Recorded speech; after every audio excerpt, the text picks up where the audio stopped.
Most business owners don't go broke because of a lack of revenue. They go broke because of a lack of financial discipline. So in this video, I'm going to share with you the 12 ways in which you can install financial discipline in your business so you can keep more of what you make each and every month. Hi, my name is Morgan Whalen. If you don't know me, I'm a fractional CFO and I work with small business owners every single day on helping them install the financial fundamentals that will help it grow and scale their companies.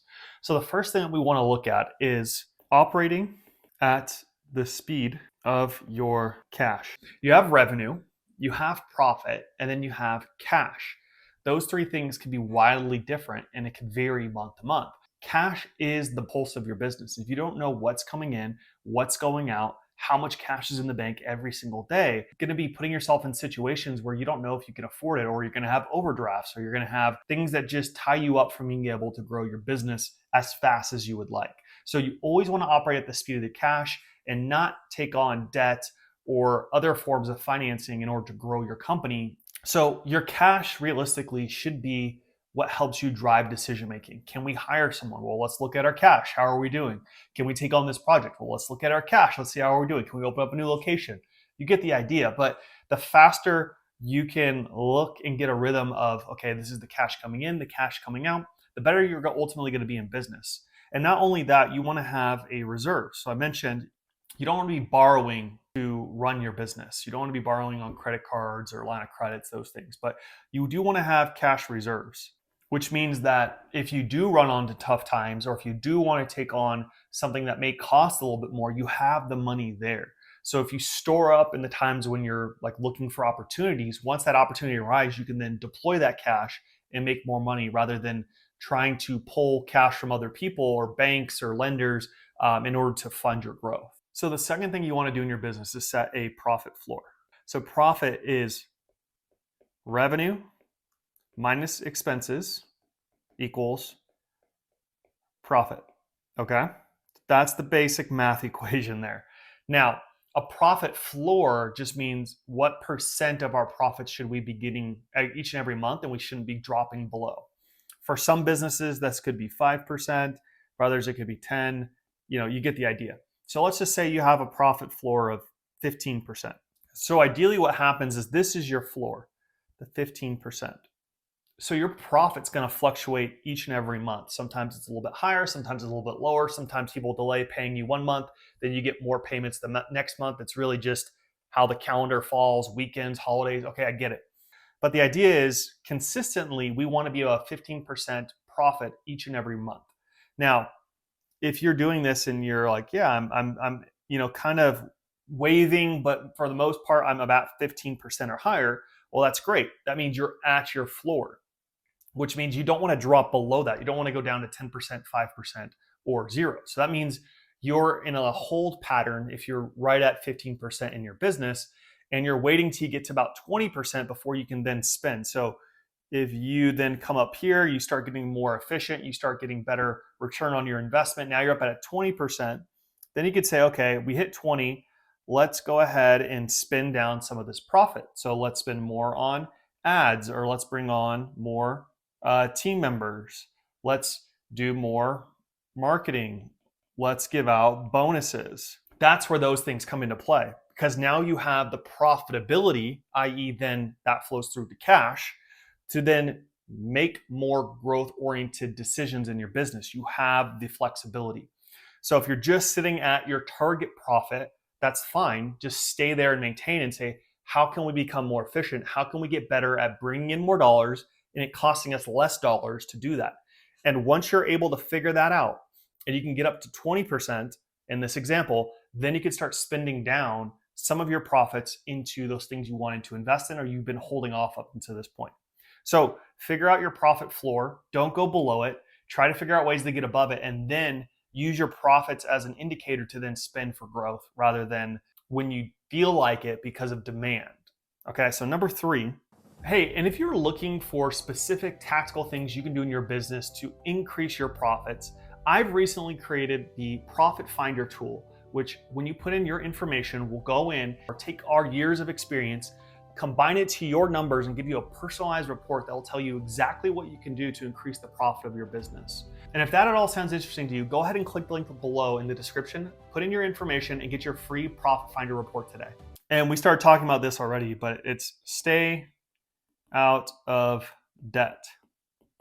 And I see this all the time. So this could be credit cards, this could be lines of credits, this could be bank loans, right, for businesses. So this is cheap money. Well, it's not cheap, it's really actually expensive because once you look at the interest that you're paying on it and all the fees.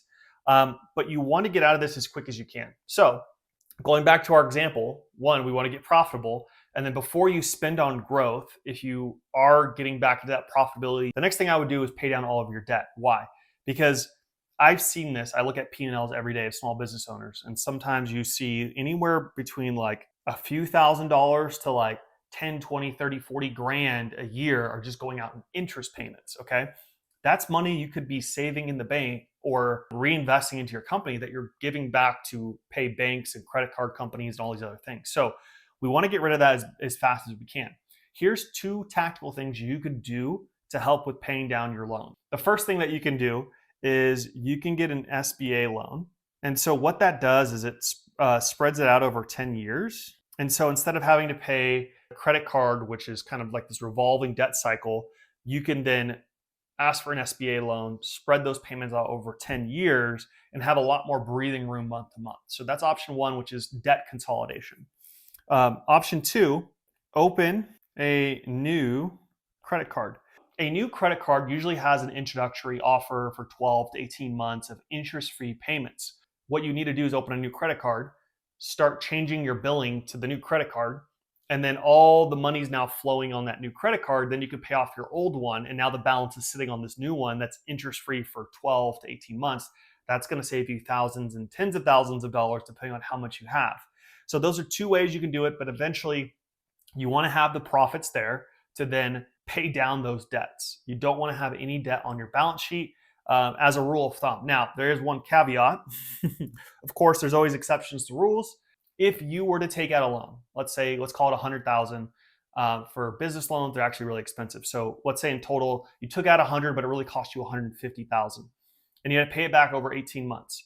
Well, if you had a pretty much guaranteed way of being able to generate more profits for your business, so you borrow 150 and you can make, call it 300,000 in profit, then why wouldn't you do that? So there are scenarios where that could make sense, but you need to have a tried and true method of being able to generate that money and knowing exactly where it's going, how to track it to ensure you're going to get that or have a high likelihood that you're going to get those returns back for your risk that you're taking on. The next one that we have, spend on ROI, not ease. An example here. If you had software that you wanted to get because it freed up one of your workers' time, and let's say your worker cost $25 the hour, and it freed up 2 hours a week of their time. So really that's $50 a week times 4 weeks. So that's $200 in hourly wages that you're saving of their time. But the software cost $300 a month. Well, just off the bat, between what you're saving and the software cost, that doesn't make sense. So you want to run these quick ROI calculations to see, does it even make sense for me to operate or to get this new software?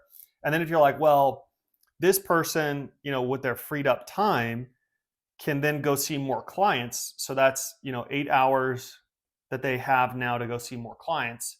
And so then that increases our lifetime value per client by an extra $5,000 per month. Well, that's good. Now you're getting a really good ROI for that. But unless you know, okay, this is what we project that their time is going to be reinvested in, then it's not a really good idea. So my point being that most people will buy things or do things because, oh yes, it is easier. Oh yes, it does take up a lot of tedious work that we don't want to do. Okay, great. Now, what can this person do with their free time to make the company more money or to take away things from other people who are revenue generating, right? So if this person, let's say, was an admin, and then now with the 8 hours, instead of seeing clients, they're able to take off 8 hours of admin work from the sales team. So now the sales team could sell more. Great. Okay, now that generated more revenue for the company. Or now the admin could help with the marketing team. Now they're making fun TikToks and that's generating more traffic to the website. Great. But you got to figure out high ROI ways for that time to be reinvested, or you need to cut their hours. You always got to figure out with everything that I'm bringing on from an expense side, how can it make the company more money than it's actually costing me? Whether that be a person, whether that be an asset, whether that be a software, whatever it is, how can I get it to generate more money than it's actually costing me for the company? So the next one, number 5, is watching your cost of business. Now, just like you have a personal life, when you have a cost of living in your personal life, typically what happens is it rises over time. And as it rises over time, you need more money in order to maintain the gap between what you're spending and what you're bringing in, right? So, same concept in business. Businesses, once they have something, a service, a person, a tool, or whatever, they're very hard. It's very hard to let it go. So when that happens, you always need to watch your cost of expenses and things that you're bringing on that especially are recurring or fixed in nature, because it's going to be so hard to let go of it. So what I would suggest here for this one is increase the friction on purchases, and 2, decrease friction on expense cutting. We want to look at our expenses maybe once a month, once a quarter, and say, what can we cut? What can we cut? What's not giving us an ROI? What's not making us more money than it's costing us? Okay. And that's people, that's assets, that's expenses in general. On the increase in friction, it may look like, hey, as a business owner, usually let's swipe credit cards, let's try it out, I'll ask questions later. Okay, great. Maybe you have someone else in your corner who's more financially minded. He'll say, hey, maybe we hold off on that one, or maybe there's this alternative tool that we can use that's free, and they're more cost conscious. Those are ways that you can increase the friction on one side, decrease the friction on the other, and just watch like a hawk your cost of doing business, because it'll naturally creep up over time. And so that introduces waste and inefficiencies into business and erodes your profit margin over time. So the next one, number 6, is doubling down on what works. So typically what you'll see is like this, we'll want to be on Google, running ads, and Meta, running ads, and TikTok. And I'm just using ads as an example. And let's say that they're like, I want to be on all platforms, our customers everywhere, we need to be everywhere. So they spend $2,000 on each overall, just for some simple numbers here. But in reality, let's just say that Google's getting them, $50 cost per lead. And then these ones were at 100 and 100. Well, one, if you're using an agency to run this for you, it's going to cost more for them to run 3 platform set of ads rather than just focusing on one. And 2, you're getting less cost to get the outcome that you want on one rather than these others. So you can take this and apply this to anything. It could be organic social media content and the amount of people that go to your website or click or DM you or whatever the outcome that you want to do. It could be your sales team and how they reach out to people, door knocking, cold calling, cold emailing. Like, there is one, if you looked at it, that's probably more efficient than the other ones that you could be doubling down on and gaining more profit through just focusing on one thing instead of spreading out into 5, 10, 20 platforms. What I would suggest is, if Google is the one that's driving the most for you, you put all of the money into Google. And so your cost per lead may go up a little bit in Google, but it's still cheaper than spreading it evenly across all of them. And until you tap out Google, then that's when you would switch or start adding more to it. So the next one is getting into a cash rhythm.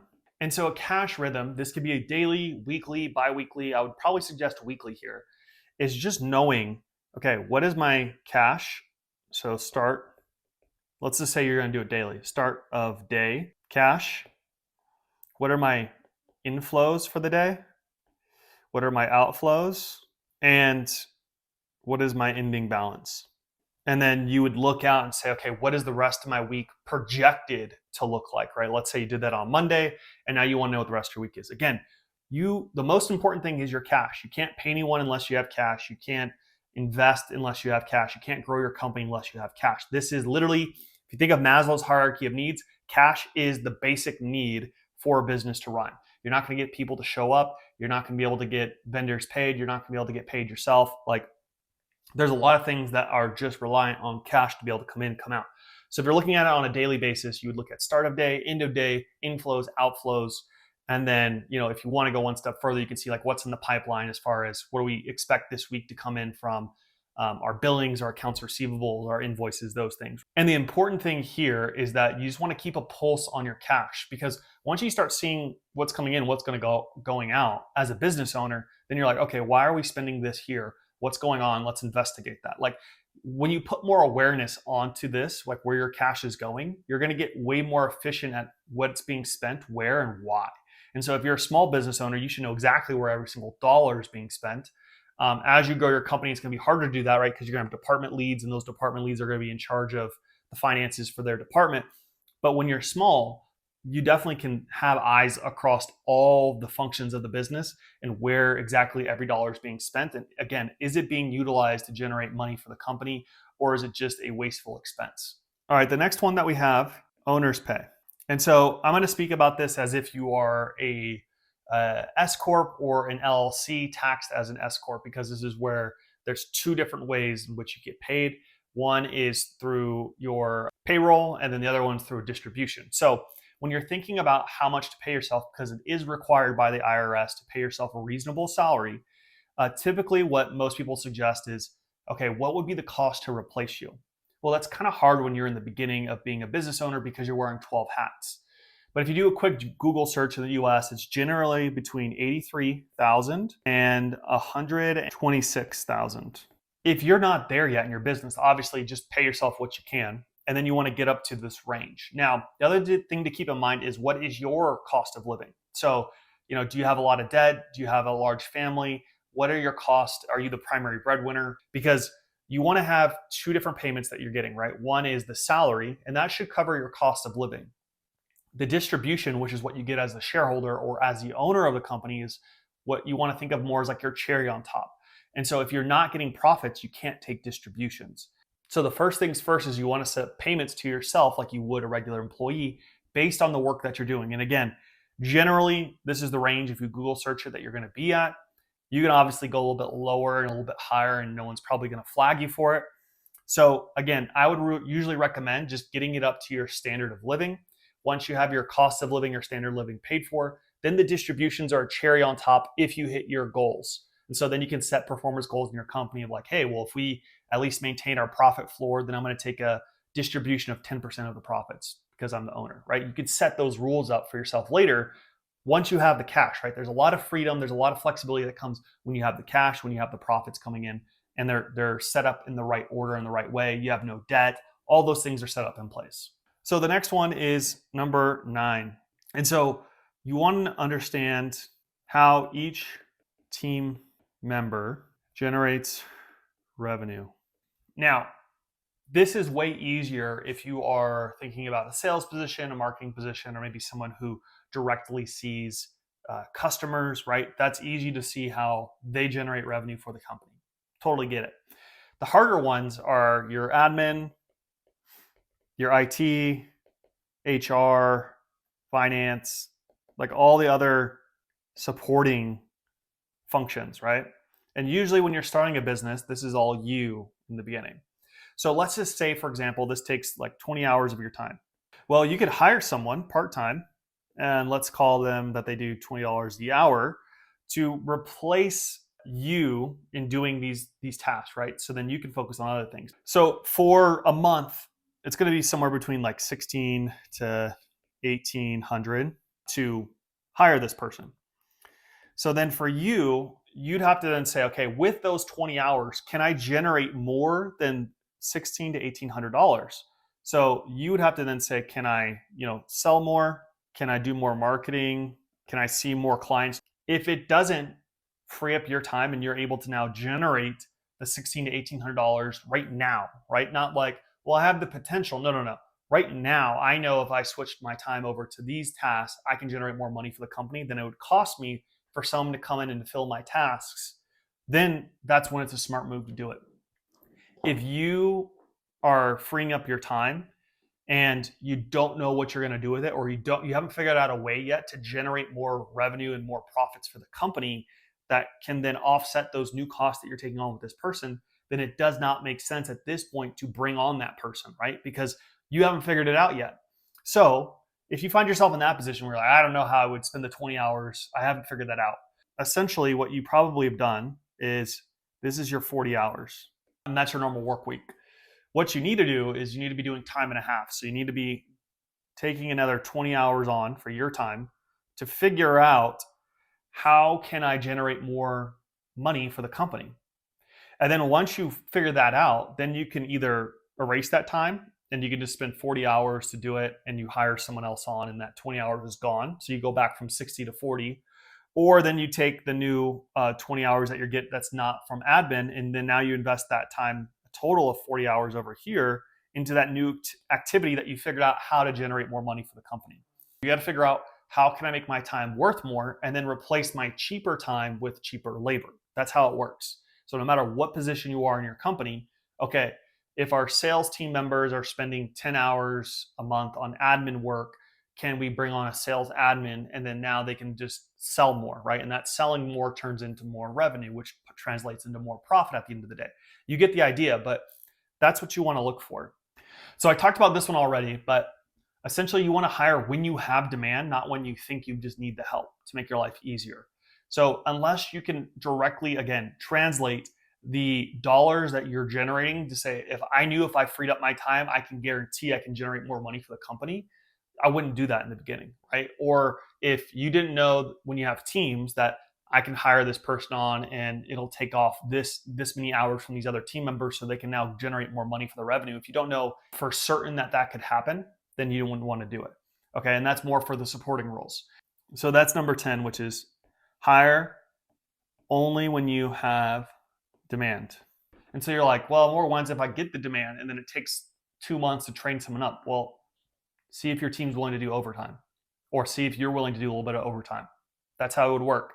You'd rather be a little bit over-indexed towards, okay, we're busting out the seams, we need to hire someone, rather than the other side of like, well, we're not quite full yet, but we need to hire. And obviously, seasonally adjusted, demand adjusted. If you're going to be in a seasonal business and you know the demand's going to go up by 2, 3, 4 times, adjust for that, right? But for most businesses that are steadily increasing over time as you're growing, you want to be pretty much busting out the seams before you bring on that next person. So number 11 is hiring missionaries. What does that mean? So there's really 2 types of people that I see when it comes to working and employment, which is one, they see it as a job. Like, I'm here to collect a paycheck, then I go home and I'm going to enjoy the weekend. I'm going to live it up. Like, this is not what I would be doing with my time if money wasn't a thing. Then there's missionaries that are like, even if you didn't pay me and money wasn't an issue, I would still want to do this thing just because it's my passion. It's what I'm energized about. It's what I'm aligned with. And so if you could find people who are missionaries who are like, no, I just love it. They're going to think more like an owner. They're going to think, how can I get this right, rather than how can I do it until my time is up for the day. And so you want to get people who are willing to put in discretionary effort. When you hire a missionary, it's going to stretch your dollar more. Why? Because they're thinking about these problems when they're on their weekends, when they're at night, when they're talking with friends and family, whatever it is, because that's what they're passionate about. And so if you could find someone who's thinking about these things 24/7, 365, that's going to get you a lot farther along progress for whatever that role is or that department than someone who just treats it like a job, J-O-B, shows up at whatever time, clocks out at whatever time, and doesn't care about it outside of work. Like, they're doing it just for the paycheck. So if you can, try to filter for missionaries and less for just job seekers who are trying to clock a 9 to 5. And the last one is be decisive. And so if you are watching to this point and you're like, Morgan, I'm not at break even, I'm not at my profit floor that I've determined for myself. Well, then number 12 is be decisive, which means sometimes you have to cut off the arm in order to save the body. And so if you are running at a negative, if your expenses are exceeding your revenue, then it's time to start cutting, right? I would give yourself a time frame, let's call it 30 days, and say, if I can't get positive or at least a break even within 30 days, then I need to start looking at all of my expenses, doesn't matter what it is, and figure out what I need to cut to at least get to break even. Because what I find is a lot of business owners have this thought in their mind. They have this optimistic potential of like, well, in the next month, this thing's going to hit and all the dominoes are going to align and the stars will shine the right way and God's light will shine down and people will start buying from me in more demand than they've ever seen before. Is that likely? Probably not. And so realistically, if you give yourself a time frame, a hard cutoff, and say, listen, I'm going to give myself 30 days. If I can't get to positive profit in 30 days, then I need to look at all of my expenses. There's nothing that I can't cut, right? I want to look at all things and see what is not making me money, what is not producing an ROI, slice it until you get at least to break even. because you need to stop the bleeding. That's the first step, is you need to stop the bleeding. Then from there, you can look at how can we generate more revenue. That may buy you some time, right? Because now you're not having to take on more debt or fund your business from a way that is unsustainable.